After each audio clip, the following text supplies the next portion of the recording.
내려온 찬양 감사드립니다.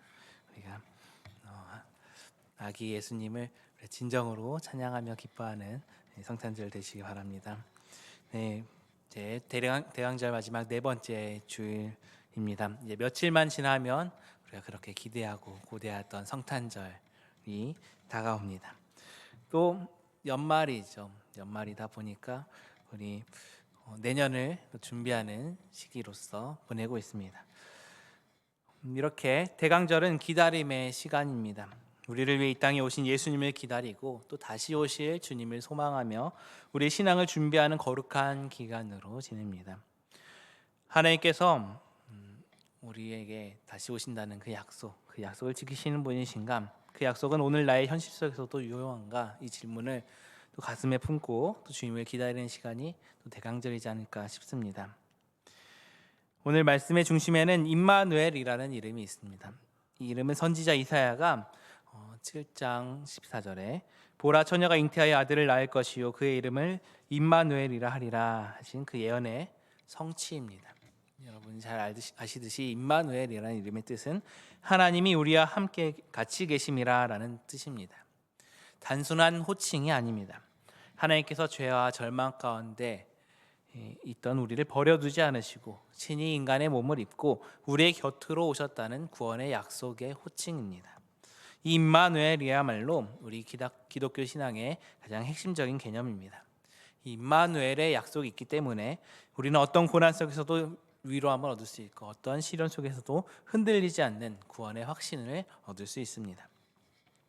인류의 역사는 임마누엘 아기가 오신 그 사건을 기점으로 나뉘게 됩니다. 바로 주님이 오시기 전을 무엇이라고 하나요? BC라고 하지요. Before Christ입니다. 또 주님이 오신 후를 AD, 아노 도미니라고 합니다. 바로 주님의 해라는 뜻입니다. 이 임마누엘 사건으로 인하여서 우리 인류는 혼란한 과거를 뒤로하고 은혜의 새로운 역사를 시작하게 되었음을 이 달력을 통해 나타내고 있는 것이죠.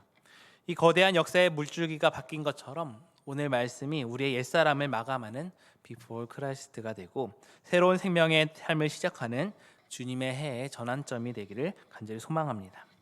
그런데 우리가 기억해야 할 것은 그 역사의 위대한 전환점인 성탄의 첫 장면은 사실 매우 당혹스럽고 침울한 분위기 속에서 시작되었다는 것입니다.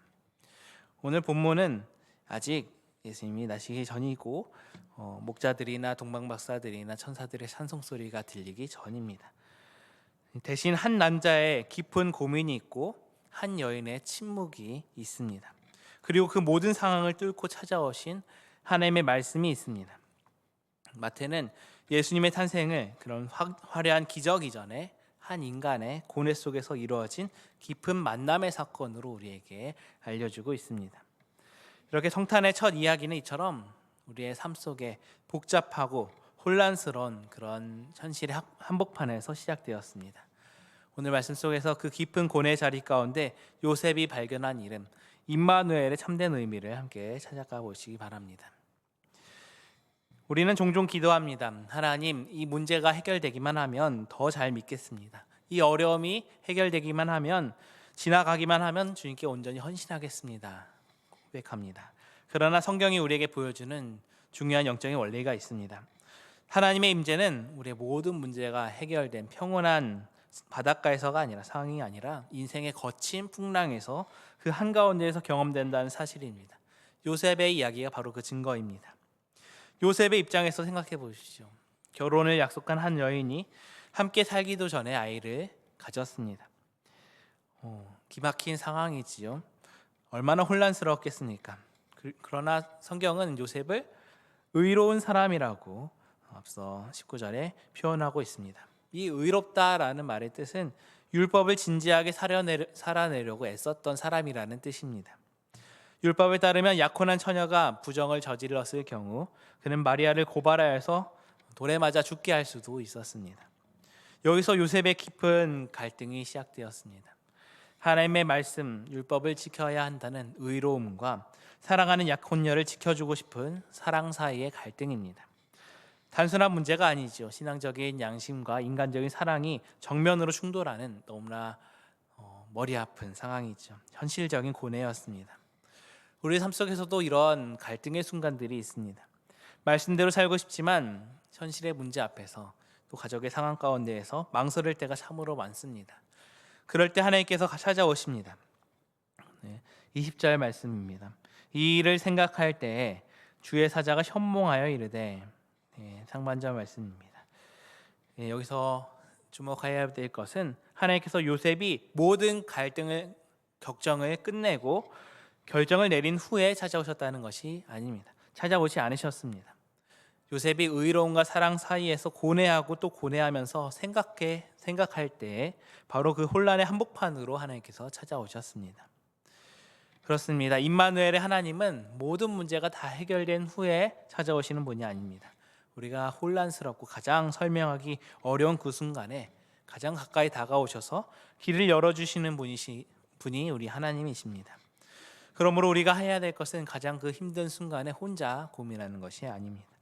바로 그 자리가 주님을 만날 가장 좋은 자리이기 때문입니다. 요셉의 혼란 속으로 찾아오신 하나님을 보면서 우리는 영적인 진리를 하나 발견하게 됩니다. 바로 하나님께서 우리의 이해를 구하시기보다는 믿음의 순종을 먼저 요구하신다는 사실입니다. 하나님께서 우리의 모든 질문에 일일이 답해 주신다면 얼마나 좋을까요? 마치 과외 선생님처럼 그때그때 친절하게 알려주시면 참 좋겠습니다만 대부분의 경우 혼란 가운데에서는 하나님의 말씀이 잘 들리지도 않고 이해가 되지 않습니다. 그러나 우리의 어두운 날이 다 지나고 나서야 뒤돌아보면서 하나님의 은혜를 깨닫게 되곤 합니다.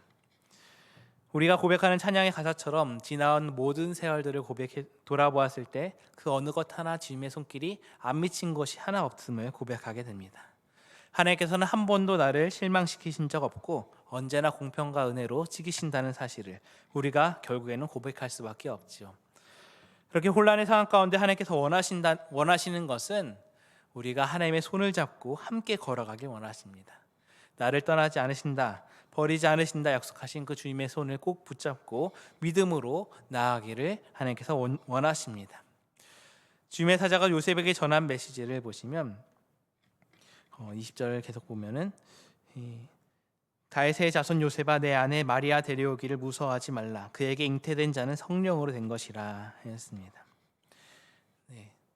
이것이 사실 우리 상식적으로는 현실적으로는 이해되지 않는 상황입니다. 성령으로 잉태되었다라는 사실은 2000년 지난 우리들은 믿음으로 고백하는 사실이지만 사실은 지금이나 2000년 전이나 인간의 상식으로는 이성으로는 도저히 설명할 수 없는 하나님 나라의 언어입니다. 하나님께서는 앞으로 태어날 아기가 십자가를 지고 인류를 구원할 것이라는 그 장대한 계획을 다 설명하시지 않으셨습니다. 일일이 알려주시지 않으셨습니다. 그저 지금 당장 요셉이 해야 될 한 가지를 알려주셨습니다. 내 아내 마리아 데려오기를 무서워하지 말라라고 명령하셨을 뿐입니다. 이 도무지 이해할 수 없는 명령 앞에서 요셉은 어떻게 반응했나요? 24절 말씀입니다. 요셉이 잠에서 깨어 일어나 주의 사자의 분부대로 행하여 그의 아내를 데려왔으나 놀랍게도 요셉은 어떠한 질문이나 조건을 달지 않았습니다. 그저 묻거나 하나님께 제가 왜 그래야 합니까? 사람들의 시선을 어떻게 합니까? 라고 묻거나 고민하는 순간이 보이지 않습니다. 그는 그저 잠에서 깨어나 일어나서 즉시 분부대로 행하였습니다. 바로 이 순종의 순간 율법과 고뇌의 BC를 살던 요셉이 하나님의 약속을 믿는 믿음의 AD 주님의 해를 시작하는 위대한 전환점이 되었습니다. 이것이 바로 임마누엘 즉 하나님이 나와 함께 하심을 믿는 사람의 특징입니다. 이후에 알고 있는 이야기들처럼 들판의 목자들이나 동방의 박사들을 생각해 보십시오. 목자들은 당시 사회에서 평범한 서민 계층이었고 박사들은 지식과 권력을 가진 지식층이었습니다. 사회적 신분과 배경이 전혀 다른 이들이었지만 그들은 한결같이 하나님의 말씀에 순종하면서 아기 예수 앞에 나가서 자발적으로 엎드려 경배하였습니다. 동방 박사들은 동서양을 막론하고 진정한 선비 정신은 권력에 굴복하지 않는 것이었죠. 벼슬을 버리고 쫓겨날지언정 부당한 권력 앞에 무릎을 꿇지 않는 것이 학자들의 자존심이었습니다. 그런데 그런 박사들이 스스로 별을 따라서 수십 수백 킬로의 먼 길을 찾아와서 이름 없는 아기 앞에 엎드렸습니다. 그들이 찾아간 곳은 화려한 궁정이 아니었습니다. 초라한 마구간이었습니다. 또 그들이 만난 것은 권력을 휘두르는 왕자가 아니었습니다. 말구에 누인 연약한 아기였습니다. 그럼에도 그들은 진정으로 기뻐하였습니다. 마태복음 2장 10절 말씀 보면 크게 기뻐하고 기뻐하더라 라고 기록되어 있습니다. 그들은 자신들의 모든 지식과 권위를 다 내려놓고 그 아기 앞에 엎드려 경배한 것입니다. 베들레헴의 목자들도 그렇습니다. 그들은 자신들의 선조가 누구인지 똑똑히 기억하는 강한 자부심을 가진 사람들이었습니다.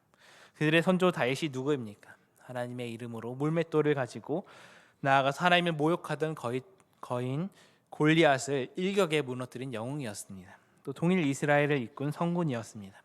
그 영광스러운 후손이라는 자부심을 가진 그들이었지만 천사의 인도를 따라서 자신들의 자존심을 내려놓고 말구유에 아기께 나아가서 경배했습니다. 또 돌아가는 길에는 하나님께 영광과 찬송을 올려드렸습니다. 그 추운 겨울밤에 어떤 권력자의 명령도 없었지만 성령님의 인도하심에 즉시 순종하여서 이해하거나 따지거나 하지 않고 가장 귀한 것을 드리면서 진정한 마음으로 하나님께 나와 경배한 것입니다.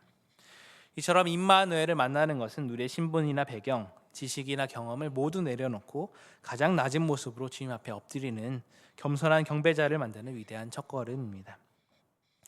임마누엘 신앙은 이렇게 우리가 모든 문제를 다 이해해서가 아니라, 그래서 믿는 신앙이 아니라 하나님께서 함께 하신다는 그 약속을 붙드는 신앙입니다. 세상의 모든 것이 불확실하고 우리의 내일 일을 알지 못한다 할지라도 하나님께서 우리와 함께 계시다라는 이 약속 하나만 있어도 충분하다는 믿음, 이해보다는 순종을 앞세우는 그 믿음이 있을 때 우리는 하나님의 위대한 역사에 동참하게 되는 줄 믿습니다. 예수님을 만난다는 것은 단순히 우리 삶의 위로를 얻는 것을 넘어섭니다. 내 인생의 목적과 방향 자체가 근본적으로 바뀌는 혁명적인 사건입니다. 요셉의 순종이 그랬습니다. 요셉의 순종은 그의 인생을 완전히 다른 길로 바꾸어 놓았습니다. 아기 예수를 만나기 전에 요셉은 평범한 목수로서 안정된 가정을 꾸리는 삶을 꿈꿨을 것입니다. 그러나 아기 예수를 자신의 삶으로 맞이한 이후 그의 인생은 더 이상 안정된 삶이 아니었습니다. 당시 세상은 로마 제국의 강력한 군사력으로 유지되는 거짓 평화, 이른바 팍스 로마나의 시대였습니다. 힘으로 상대를 복종시켜 얻는 안정일 뿐 진정한 평화의 시대는 아니었습니다. 오늘날 우리가 사는 세상도 보시면 세계 곳곳에서 계속해서 전쟁이 벌어지고 있죠.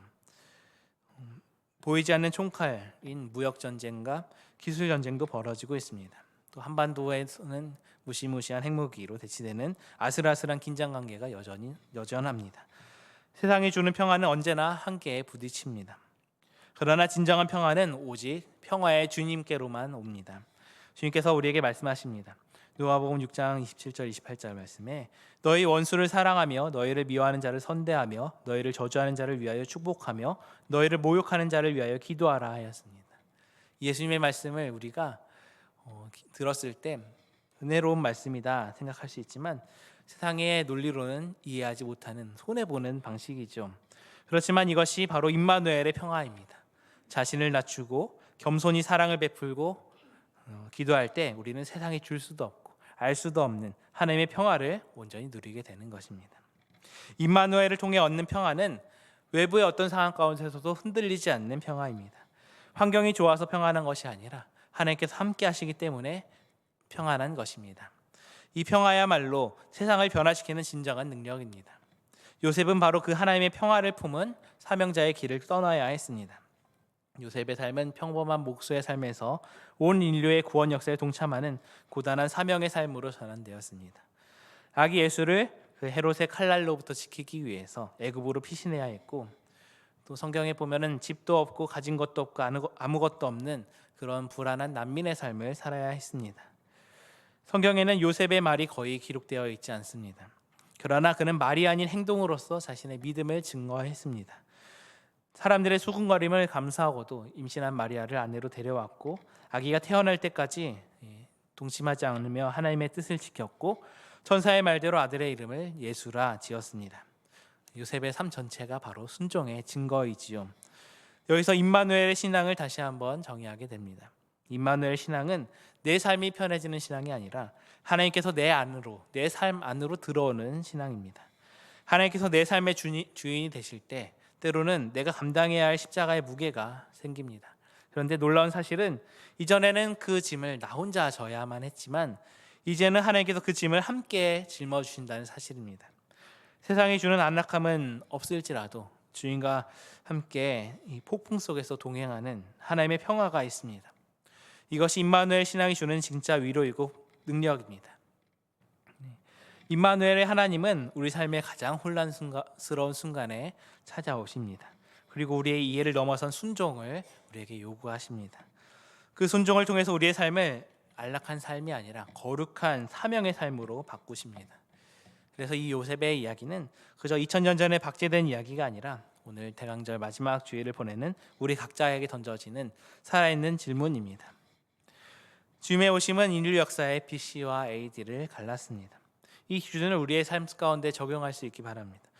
지금까지 내 삶이 어둠과 불안, 갈등으로 인해서 예수님 이전에 옛 BC의 모습이었다면 오늘 이 성탄을 통해서 모든 것을 새롭게 하는 평화의 주님의 해 AD로 새롭게 출발해야 합니다.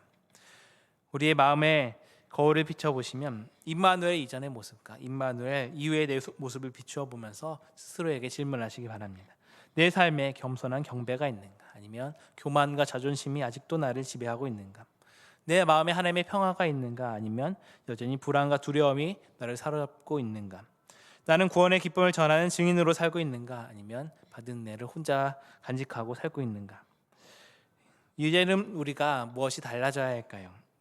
바라기는 이런 성탄절이 하루의 즐거운 잔치가 아니라 우리 삶의 진정한 평안화가 일어나는 전환점이 되시기 바랍니다. 우리 삶의 진정한 경배가 회복되고 하나님의 평화가 강물처럼 흐르고 구원의 복음을 증거하는 증인의 삶이 심차게 시작되는 은혜로운 주님의 해의 시작이 되기를 소망합니다.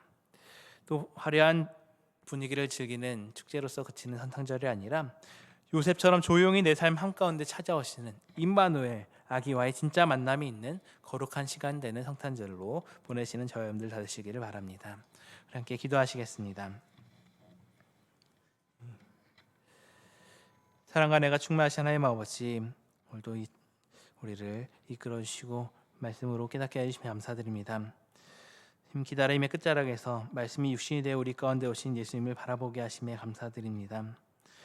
하나님, 요셉이 이해할 수 없는 혼란 속에서 주님의 음성을 들었듯이 우리도 인생의 갈등의 자리 가운데 말씀하시는 주님의 음성을 듣게 하여 주시옵소서. 문제가 해결된 후에만 하나님을 찬양하며 경배하는 신앙이 아니라 아직 설명되지 않는 현실 속에서도 임마누엘 하나님이 우리와 함께 계심을 믿는 굳건한 믿음을 허락하여 주시옵소서. 그래야 요셉처럼 모든 것을 이해하지 못해도 주님의 말씀 앞에 순종하는 믿음의 사람 되게 하여 주시옵소서. 우리의 신앙이 세상의 편안함을 추구하는 신앙이 아니라 고난 속에서도 주님과의 동행을 선택하는 사명의 신앙, 하나님의 평화를 누리는 신앙이 되게 하여 주시고 나의 삶 속에 들어오시는 주님을 기쁨으로 모셔드리는 복된 삶 되게, 복된 우리 공동체 되게 인도하여 주시옵소서. 그래야 우리의 옛사람 비포 크라이스트의 삶을 마감하고 주님과 함께 새로운 AD 주님의 해의 시간을 시작하는 성탄 되게 하여 주시옵소서. 이 모든 말씀 오늘도 우리와 함께 계신 임마누엘 예수 그리스도의 이름으로 기도드립니다. 아멘.